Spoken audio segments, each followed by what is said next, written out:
And welcome to the webinar. Uh, as the name suggests, we are going to stay calm and secure our teams from COVID-19 phishing scams. My name is Maninder Singh. I'm the Executive Director for EC Council Global Services. What are we going to discuss today? Well, we all know the era we are in. We all are, and at least most of us are working from home, and we are facing unprecedented times. We have never thought about doing what we are doing currently. Most of the companies have activated, if not fully, then partially, their BCP plans. How many of us, however, are taking care of information security that seriously anymore? Those are the points we are going to discuss in the first segment. The second segment is about what are we seeing or observing at the time of social distancing. We all are familiar with both the terms, but it's good. I mean, it's a good comparison and seeing what exactly is happening on the ground. Last one is, of course, about the vaccine and cure, not of COVID-19. I'm not an expert in that area, but we are talking about some problem statements and how do we cure them. On that note, we start with the current situation. What exactly happened, right?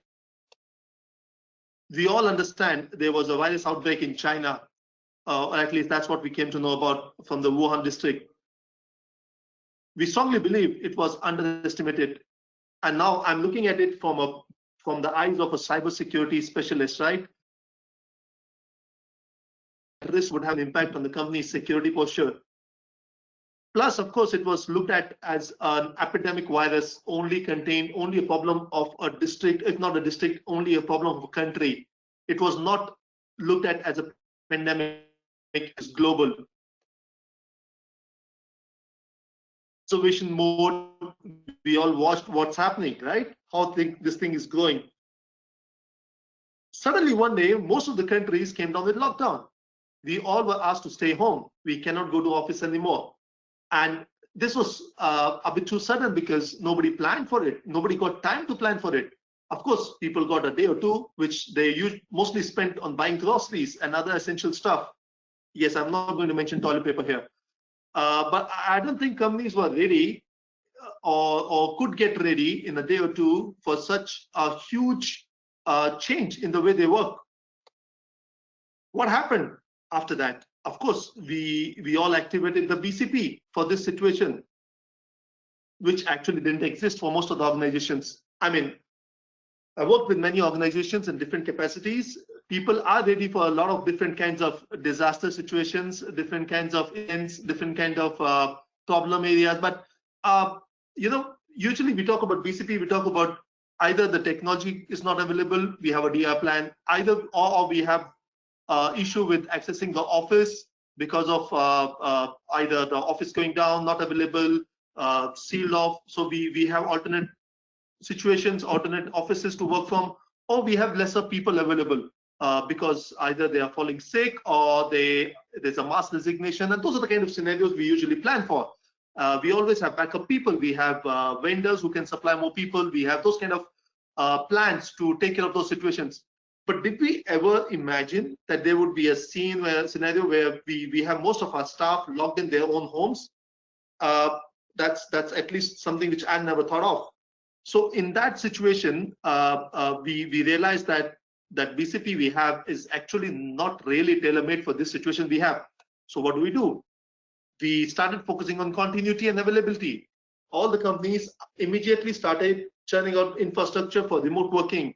We all started making VPN servers, building VPN servers, putting them in the DMZ, allowing people to log in from remote or from the comfort of their homes. Not exactly the comfort anymore, but yeah, forced to work from home, and their remote access is enabled. So this is the current reality. As I speak right now, as of today, a large portion of the workforce globally is working remotely from their homes.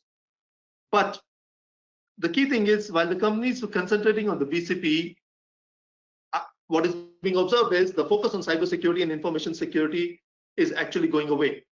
We are focusing on availability, but the confidentiality, integrity part, it's something which we feel is not being taken that seriously as it should be. So what are the key risks associated with remote working? First of all, We may have insufficient or ineffective security controls on remote networks. As I said, people are being asked to work from home. Now, in most of our homes, we don't put IDS, IPS. We don't usually have a full-fledged firewall. These logs mostly are not going to a SOC to be monitored. So if my home network is breached, I mean, that's relatively much easier for a hacker to do than to breach my office network. So we don't have that much of security on our home networks, which we are using to access our company data.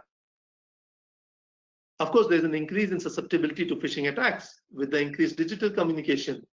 We are expecting a lot more emails. We are sending a lot more emails. A lot more digital communication is happening because of lesser face-to-face interactions. There's an increase in companies' attack surface. Now, whatever time people got, they used it to come up with so many new servers for VPN, for remote working. Enabling all this access required new infrastructure, which was placed in the DMZ. All that increases the attack surface, and very honestly speaking, the time frame people had to do all of this, what we have observed is not all security best practices were followed. The design of this new infrastructure was probably not done keeping security in mind, which is increasing the attack surface of all companies. The rest of 3 points are not exactly related directly to cybersecurity, but these points relate to how people are getting affected and becoming more susceptible to social engineering and phishing attacks. There's ineffective time management. People are working from home. They don't know when the office starts, when it ends. There is limited or ineffective communication among team members. You cannot interact enough with your team as you could do face-to-face. There's limited or ineffective communication from the top management. And this is what we're recommending to all our clients. They should talk. They should do more and more communication to their employees, keep them in the loop, because they are no longer physically in the office. They need to feel part of the team. While these are the challenges we are facing in remote working, we are also seeing some people who, of course, the cyber criminals, are actually using this as an opportunity for them. Now, they've always been working from home, so practically nothing changes for them. But what we're seeing is a large number of professionals working remotely with lesser security measures are becoming a target for these cyber criminals. Another trend we are seeing is the diversion of attention we discussed. All the teams are focusing on continuity, less on cybersecurity, which again is resulting in it is a blessing for the cyber criminals. There's a lot of uncertainty and fear amongst the people. They really don't know what's going to happen. All these countries having lockdowns, MCOs, when is it going to be lifted? How many people are going to survive? What happens because of this virus? There's a lot of uncertainty, which is making people more susceptible to any sort of news, to any sort of social engineering attacks. There's lack of readiness of organizations for such scenarios. Most of the companies were never ready for remote working, and they have made ad hoc arrangements to enable remote working for their staff, which means they are in a situation where they may not be very secure as of today because of the current situation. People are waiting for good news. Now that's again making them more susceptible. And that's the funny part, because till now we said fear, uncertainty, doubt was what made people more insecure. But this one is their hope. Now this hope is also making people susceptible, because we all are waiting for that magic formula, magic medicine, an email that tells us everything is okay. We have found the solution. And such emails are actually getting a lot of interest. And you know better than, I mean, we all know that that has not happened. So this is all fake. This is all phishing. There's of course increase in online communications. We are interacting more online all the time. So online frauds are also increasing. Attacks are also increasing. So that's actually helping the cyber criminals. And that's why we are seeing more and more social engineering at the time of social distancing. When people should be following social distancing, we are seeing them actually following more, doing more of social engineering. The key headlines we are seeing, well, in March only, they said the internet is drowning with malware and phishing scams related to COVID-19. There are promise of payment fuel financial frauds. It's as late as, as recent as possible. Forbes is talking about malicious coronavirus tracker can lock your phone. No, that's exactly not the app you were looking for. Coronavirus pandemic generates new fraud strains. There are so many scams and computers as well as smartphones. And this one talks about a number as well, in the sense they're saying that these frauds have so far got around pound 1.6 million exploiting this fear of people. This is a message on the WHO website.